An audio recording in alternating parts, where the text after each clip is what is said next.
जय जय श्री राधे श्री हरिवंश राधा वल्लभ लाल की जय हो। सभी संतों हरि भक्तों की जय हो। पूज्य गुरुदेव महाराज की जय हो। श्री हरिवंश महाप्रभु की जय हो। बहुत बहुत स्वागत है आपका हमारे चैनल में, जहाँ पे हम श्रीमद् भागवत का बहुत दिव्य श्रवण कर रहे हैं। तो आइए कल की श्रृंखला को आगे बढ़ाते हुए हम अब आगे के भागों का श्रवण करेंगे, जहाँ पर आज हम आत्मदेव ब्राह्मण और धुंधली की कथा का श्रवण करेंगे। लेकिन उससे पहले हम श्लोक का श्रवण कर लेते हैं। जय श्री राधे। सच्चिदानंद रूपाय विश्वोत्पत्त्यादि हेतवे तापत्रे विनाशाय श्री कृष्णाय वयं नमः। जय श्री राधे। आप सभी जो भी श्रवण कर रहे हैं वो सबसे पहले भगवान श्री कृष्ण को वंदन कीजिए, उन्हें दंडवत प्रणाम कीजिए। जय श्री राधे। कल हमने पढ़ा था कि कैसे बार बार इसी बात पर जोर दिया गया कि श्रीमद् भागवत का श्रवण करना चाहिए, और जो नारद जी थे वो कथा का श्रवण करते हैं। तो आइए आज उससे आगे का श्रवण करते हैं, आत्मदेव ब्राह्मण और धुंधली की कथा। जय श्री राधे। तुंगभद्रा नदी के किनारे एक ग्राम था। वहाँ आत्मदेव नामक एक ब्राह्मण अपनी पत्नी धुंधली के साथ रहता था।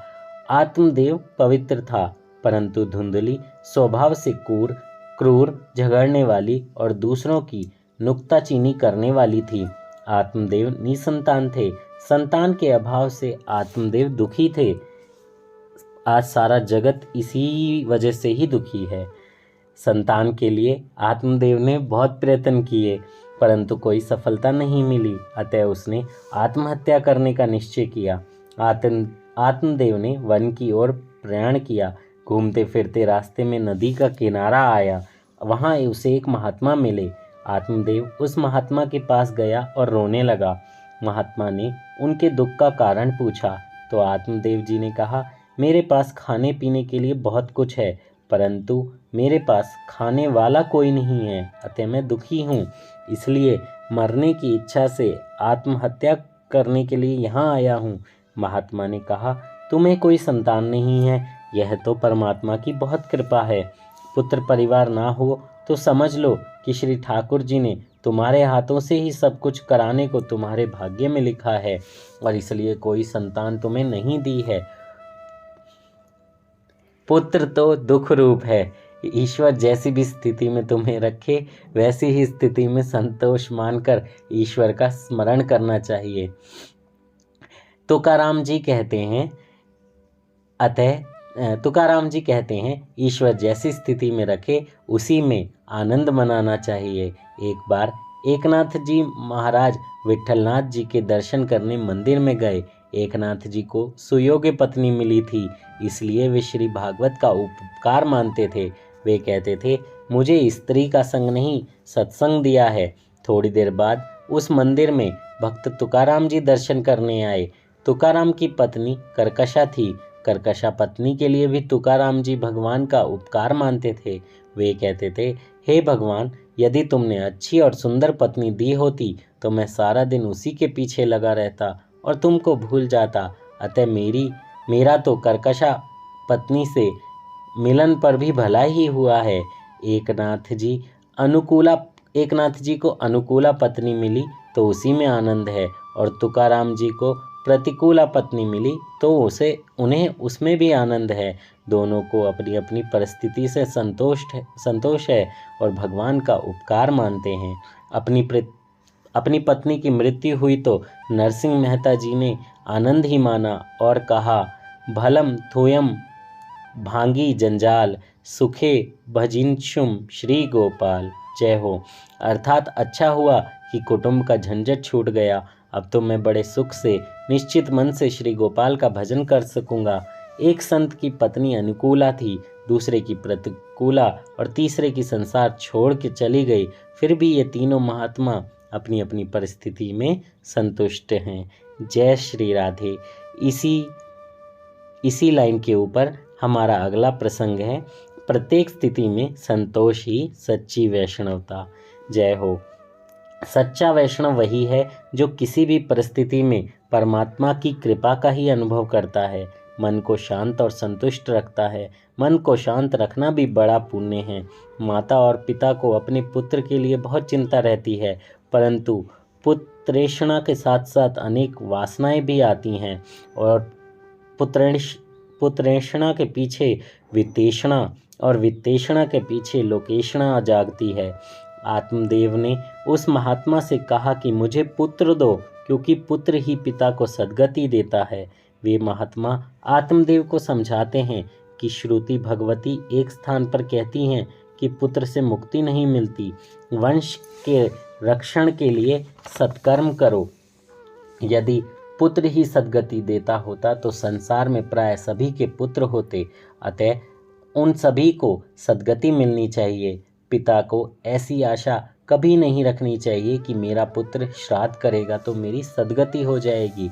श्राद्ध करने से वह जीव अच्छी योनि में तो जाता है, परंतु ऐसा मत समझो कि वह जन्म मृत्यु के फेर से छूट ही जाएगा।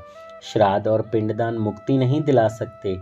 श्रद्धा, कर्म और धर्म है। श्राद्ध करने से नरक से तो छुटकारा मिल जाता है, परंतु केवल श्राद्ध करने से मुक्ति नहीं मिलती।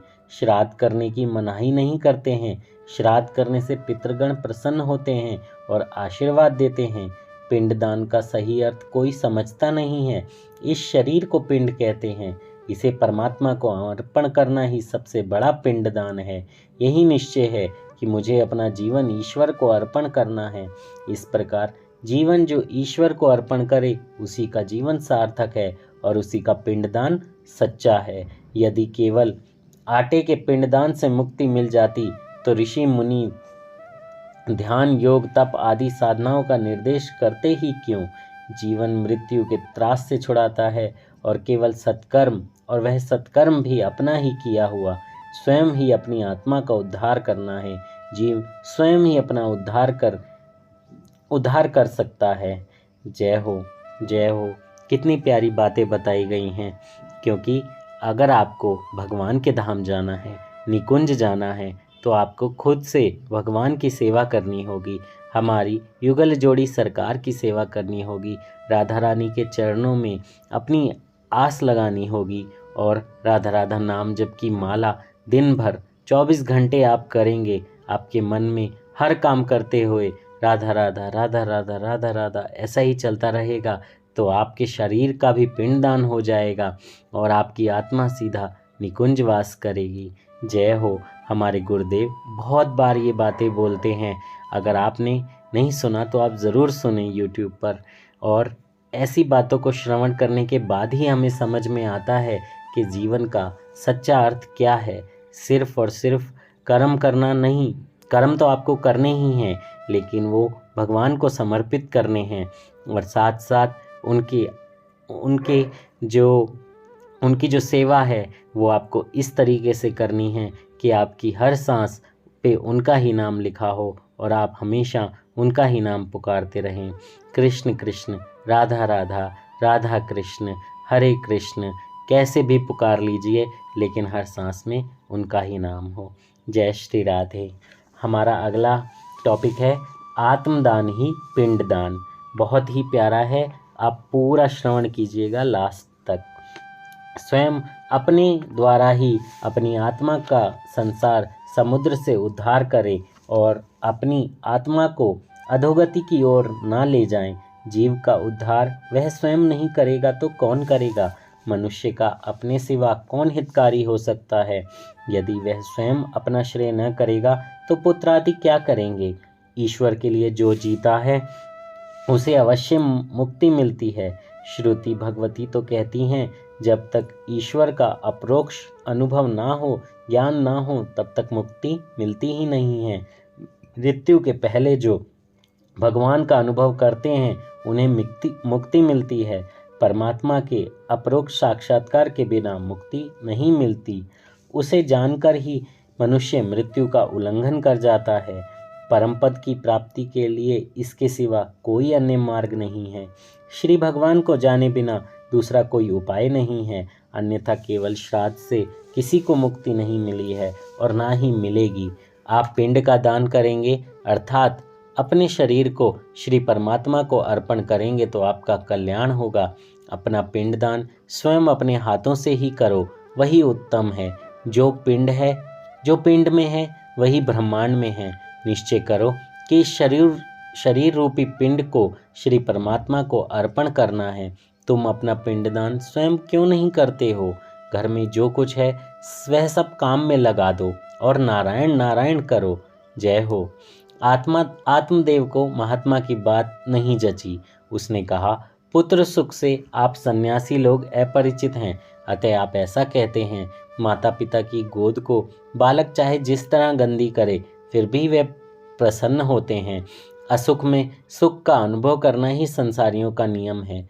महात्मा ने सुंदर उपदेश दिया, फिर भी आत्मदेव ने दुराग्रह करते हुए कहा कि मुझे पुत्र दो वरना मैं प्राण त्याग दूंगा। महात्मा जी को दया आ गई। उन्होंने एक फल देकर कहा, इस फल को तुम अपनी पत्नी को खिलाना, तुम्हारे यहाँ योग्य पुत्र होगा। आत्मदेव फल लेकर अपने घर लौटा, पत्नी को फल दिया।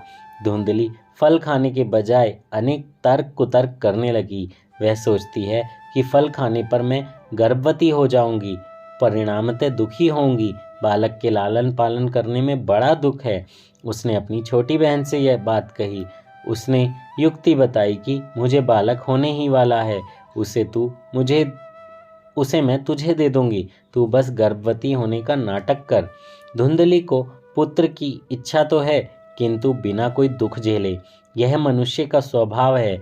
उसको सुख की इच्छा तो है किंतु बिना किसी प्रयत्न के और बिना किसी कष्ट के। मनुष्य पुण्य नहीं करना चाहता, फिर भी पुण्य के फल की इच्छा करता है, पाप करता है और पाप के फल को नहीं चाहता। छोटी बहन के कहने पर धुंधली ने वह फल गाय को खिला दिया और स्वयं गर्भवती होने का नाटक करने लगी। बहन का पुत्र ले आई और जाहिर किया कि यह मेरा पुत्र है। धुंधली ने अपने पुत्र का नाम धुंधुकारी रखा। दूसरी ओर जिस गाय को वह फल खिलाया गया उसने गाय जैसे कानों वाले मनुष्यकार बालक को जन्म दिया। उसका नाम गोकर्ण रखा गया। दोनों बालक बड़े हुए। गोकर्ण पंडित और ज्ञानी हुआ और धुंधुकारी दुष्ट निकला। श्री भागवत की कथा 3 प्रकार से है, आध्यात्मिक, आदि दैविक और आदि भौतिक। जरा सोचेंगे तो समझ में आएगी। मानव काया ही तुंगभद्रा है। भद्रा का अर्थ है कल्याण करने वाली और तुंग का अर्थ है अधिक। अत्यधिक कल्याण करने वाली नदी ही तुंगभद्रा नदी है और वही मनुष्य का शरीर है। मानव अपनी काया के द्वारा ही आत्मदेव हो सकता है। अपनी आत्मा को स्वयं देव बनाए वही आत्मदेव है। आत्मदेव ही जीवात्मा है। हम सब आत्मदेव हैं, नर ही नारायण हैं। मनुष्य देह में रहा हुआ जीव देव बन सकता है और दूसरों को भी देव बना सकता है। पशु अपने शरीर से अपना कल्याण नहीं कर सकते। मनुष्य बुद्धि वाला प्राणी होने के कारण अपने शरीर से अपना और दूसरों का कल्याण कर सकता है। गुस्सा करने वाली और कुतर्क करने वाली धुंधली बुद्धि ही है। प्रत्येक घर में यह धुंधली होती है। धुंधली कथा में भी उधम मचाती है। द्विधा बुद्धि द्विधा वृत्ति ही यह धुंधली है। ऐसी द्विधा बुद्धि जब तक होती है तब तक आत्मशक्ति जागृत नहीं होती है। बुद्धि दूसरों की बातों में नाहक टांग अड़ाती है। यह बहुत बड़ा पाप है। मैं कौन हूँ, मेरे स्वामी कौन है, इसका विचार बुद्धि नहीं करती है। बुद्धि के साथ आत्मा का विवाह तो हुआ किंतु जब तक उसे कोई महात्मा ना मिले, सत्संग ना मिले, तब तक विवेक नहीं आता है और विवेक रूपी पुत्र का जन्म नहीं होता है। विवेक ही आत्मा का पुत्र है। बिनु सत्संग विवेक न होई। आत्मा और बुद्धि के संबंध से विवेक रूपी पुत्र का जन्म यदि नहीं होता तो संसार रूपी नदी में जीव डूब मरता है। जिसके घर में विवेक रूपी पुत्र नहीं होता वह संसार रूपी नदी में डूब जाता है। इसी से तो आत्मदेव गंगा किनारे पर डूब मरने के लिए जाता है। विवेक सत्संग से जागृत होता है और विवेक आत्मा को आमंत्रित करता है। स्वयं देव बनने की और दूसरों को देव बनाने की शक्ति आत्मा में है, किंतु इस आत्मा शक्ति को जागृत करना है। हनुमान जी समर्थ थे, किंतु जाम्बवन ने उनको अपने स्वरूप का ज्ञान कराया, तभी उन्हें अपने स्वरूप का ज्ञान हुआ। आत्मशक्ति सत्संग से जागृत होती है। सत्संग के बिना जीवन में दिव्यता नहीं आती है। संत महात्मा द्वारा दिया गया विवेक रूपी फल बुद्धि को पसंद नहीं है। आइए अगला प्रसंग श्रवण करते हैं। सारा समय द्वैय सुख और काम सुख का चिंतन करने वाली ही धुंधुकारी। बुद्धि धुंधली की छोटी बहन है। मन बुद्धि की सलाह लेता है तो दुखी होता है। मन कई बार आत्मा को धोखा देता है। मन स्वार्थी है। मन कहे वह मत करना। मन सलाह सिर्फ ईश्वर की ही लेनी चाहिए। कुछ विचार करो। आत्मदेव की आत्मा भोली है, उसे मन बुद्धि बार बार धोखा देते हैं। मन की सलाह लो। आत्मदेव मन बुद्धि का छल समझ नहीं सका। फल गाय को खिलाया। गौ अर्थात गाय इंद्री, भक्ति आदि अर्थ होता है। फल गाय को अर्थात इंद्रिय को खिलाया। सूत जी समझाते हैं, सत्संग से ही इंद्रियों की शुद्धि नहीं होती। मन और बुद्धि जब भागवत और भगवान का आसरा लेंगे तभी शुद्ध होंगे। धुंधुकारी कौन? सारा समय द्वैय सुख और काम सुख का चिंतन करे वही धुंधुकारी है। जिसके जीवन में धर्म नहीं किंतु काम सुख है और द्वैय सुख है, वही धुंधुकारी है। सूत जी सावधान करते हैं, कहते हैं बड़ा होने पर धुंधुकारी 5 वैश्याओं में फंस जाता है, और वे 5 वैश्याएं हैं शब्द, स्पर्श, रूप, रस और गंध। ये 5 विषय ही धुंधुकारी अर्थात जीव को बांधते हैं। वह शव के हाथों से खाता था। साफ लिखा है, शव हस्ते भोजनम। शव के हाथ कौन हैं? जो हाथ परोपकार नहीं करते, वही हाथ शव के हाथ हैं। जिन हाथों से श्री कृष्ण की सेवा ना हो, जो हाथों से परोपकार ना हो, वे हाथ शव के हाथ ही हैं। धुंधुकारी स्नान और शौच क्रिया से हीन था, कामी था, अतः स्नान तो करता ही होगा, परंतु स्नान के बाद संध्या सेवा ना करे तो स्नान ही व्यर्थ है। अतः कहा गया है कि स्नान करता ही नहीं था। स्नान करने के पश्चात सत्कर्म ना हो तो वह स्नान पशु स्नान है। स्नान करने के बाद यदि सत्कर्म ना किया जाए तो वह स्नान किस काम का? स्नान केवल शरीर को ही स्वच्छ रखने के लिए नहीं है। जय जय श्री राधे। बहुत सारे संतों से आपने सुना होगा, सारे ही संत लगभग ऑलमोस्ट यही कहते हैं कि आप सुबह उठिए, स्नान कीजिए, उसके बाद प्रभु की सेवा कीजिए। तो स्नान करने के लिए इसलिए कहते हैं ताकि आप प्रभु की सेवा करें। लेकिन हम लोग क्या करते हैं, फटाफट से स्नान किया और भाग लिए। किसी को ऑफिस जाना है, किसी को दुकान खोलनी है, किसी को कुछ है, किसी को कुछ, लेकिन 10 मिनट प्रभु की सेवा में नहीं देते। जोत नहीं जलाते, राधे राधे नहीं करते, प्रभु के आगे दंडवत नहीं होते। जाते वक्त, घर से निकलते वक्त प्रभु को बोलते तक नहीं हम जा रहे हैं। आप जब भी घर से निकलें, निकलते टाइम प्रभु को, आपके घर में युगल सरकार हैं, ठाकुर जी हैं, लाला हैं, भगवान विष्णु हैं, शिव हैं, ब्रह्मा जी हैं, देवी माता हैं, कोई भी भगवान हो, आप निकलें तो बोल कर निकलें, हम जा रहे हैं काम पर, आप हमारी रक्षा करना, आप हमारा ध्यान रखना। वो इसलिए ताकि उनका और आपका परस्पर संबंध बना रहे, एक रिश्ता बना रहे, उनको आपकी फिक्र रहे। वैसे तो भगवान को बिना बोले भी फिक्र है, लेकिन बोलने से वो प्रसन्न होते हैं, क्योंकि आपने उन्हें कुछ मानकर ये बात बोली है। तो इसलिए आप सब भी स्नान के पश्चात अपने घर में ज़रूर जोत, बत्ती, दीपक, कुछ भी आप जलाते हों, वो जो धूप बत्ती आती है, अगरबत्ती आती है, कुछ भी वो जलाएं, उसके बाद ही घर से जाएं। स्नान करने के बाद सेवा, संध्या, गायत्री ना हो तो स्नान भी पाप होता है। देखिए, ये भी यही बोल रहे हैं। शास्त्रों में 3 प्रकार के स्नान बताए गए हैं। इसमें ऋषि स्नान श्रेष्ठ है। उषा काल में 4 से 5 बजे के बीच में जो स्नान किया जाए वह ऋषि स्नान है, और 5 से 6 बजे तक के बीच में किया गया स्नान मनुष्य स्नान है, और 6 बजे के बाद किया जाने वाला स्नान राक्षसी स्नान है। भगवान सूर्य नारायण के उदय के पश्चात दंत धावन, शौच आदि करना योग्य नहीं है। सूर्य बुद्धि के स्वामी देव हैं, उनकी संध्या करने से बुद्धि सतेज होती है। स्नान और संध्या नियमित करो। सम्यक ध्यान ही संध्या है। नित्य सत्कर्म किए बिना किए जाने वाला भोजन भोजन नहीं है। ऐसा मनुष्य भोजन नहीं करता किंतु पाप का प्राशन करता है। जो पापी लोग, गीता में कहा गया है, जो पापी लोग अपने शरीर के पोषण के लिए अन्नोत्पादन करते हैं वे पाप का भोजन कर रहे हैं। अतः हमेशा सत्कर्म करो, आयुष का सदुपयोग करो। तन और मन को दंड दोगे तो पाप का क्षय होगा और पुण्य की वृद्धि होगी। अपने मन को आप स्वयं दंड नहीं देंगे तो कौन देगा। पुत्र के दुराचरणों को देखकर आत्मदेव को ग्लानि हुई। उसने सोचा कि वह पुत्रहीन ही रहता तो अच्छा होता। धुंधुकारी ने सारी संपत्ति का व्यय कर दिया। अब तो वह माता पिता को भी पीटने लगा। पिता के दुख को देखकर गोकर्ण पिता के पास गया। गोकर्ण पिता को वैराग्य का उपदेश देता है। यह संसार असार है और दुख रूप और मोह से बांधने वाला है। किसका पुत्र और धन भी किसका। संसार को वंध्यासुत की उपमा दी गई है। वंध्यासुत की उपमा दी गई है। संसार माया का पुत्र है।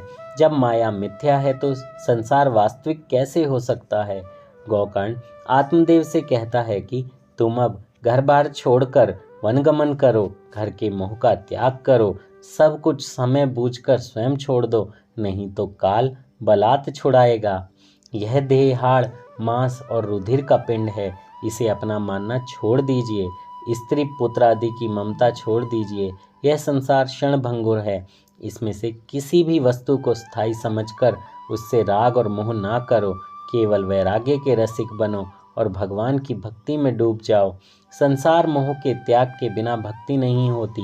किसी भी प्रकार से मन सांसारिक विषयों में से वीतरागी करके प्रभु प्रेम में लगाओ। संसार आसक्ति नष्ट नहीं होगी जब तक भगवत आसक्ति सिद्ध नहीं होगी। संसार के विषय में मत फंसे रहो, ठाकुर जी के चरणों में रहो। यह देह अपना नहीं है, कारण इसे अपना आप हमेशा रख भी नहीं सकेंगे, और तो अपना होगा ही कौन। पिताजी अब बहुत गुजर गई, थोड़ी ही रही। गंगा के किनारे जाकर ठाकुर जी की सेवा करो। मन को विक्षेप होने पर उसे कृष्ण लीला की कथा में लगा दो। भावना रखोगे तो हृदय का परिवर्तन होगा। सेवा और सत्कर्म में परदोष दर्शन विघ्न करता है, अतः परदोष दर्शन का त्याग करो। पिताजी अब तुम श्री भगवान का आश्रय लेकर भागान्वय जीवन बिताइए।